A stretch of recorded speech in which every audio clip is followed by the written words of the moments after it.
question is for all of you. As humans, we have the need to fall in love through our lives. How does passion affect you and your characters? Well, I think was it you who said the other day that I think it actually was. He said that Chiwetel said something very profound the other day and very true, which is very rare. Which is very rare. No, he said love is as essential as breathing. He said that, and I think it's true.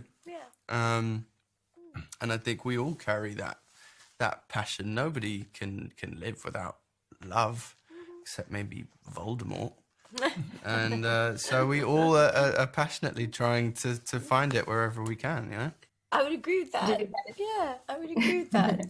The Voldemort part. And I think the search for love is, you know, as we've seen through Bridget Jones' experiences, is really relatable, you know, because it brings out our vulnerabilities and we never feel like we're maybe enough and that we're deserving of the love that we seek. And I think everybody recognizes themselves in her experiences. That's part of the magic of why I think she's sustained over the generations as this character that's been, you know, embraced by so many folks.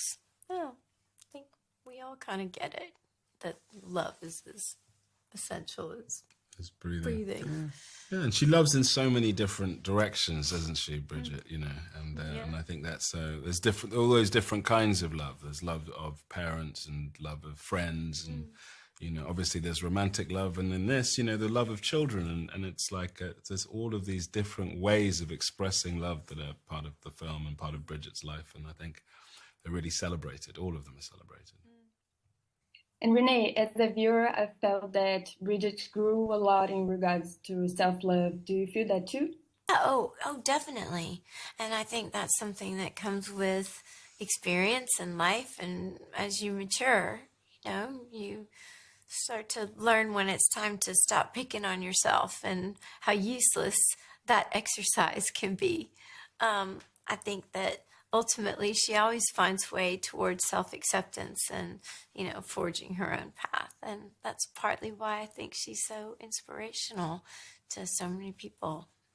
And she's in the traditional female character represented in cinema.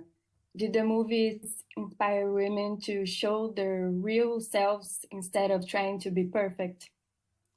Well, I mean, we recognize ourselves in her imperfections probably most of all, because we all know about self-scrutiny and fear of not succeeding and taking chances or being rejected, all of that stuff of the human journey, you know, and that she never gives up, even though she's making fun of herself and her self-effacing humor.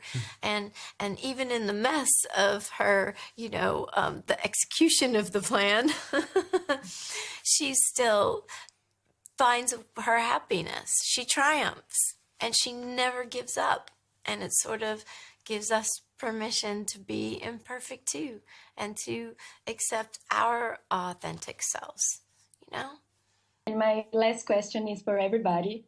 If you kept a diary and reread it years later, what life advice would you give to your younger selves?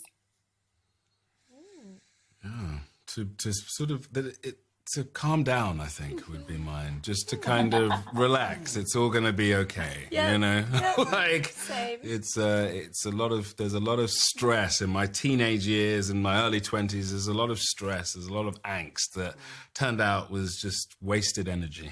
You know what I mean? It didn't help it. Didn't help anything. It actually made things more difficult. So that's what I'd say. Oh, same. It's all going to be okay. I think I'll just take it then. Yeah. I hand that to you, young man. Thank you very much. I'll take it.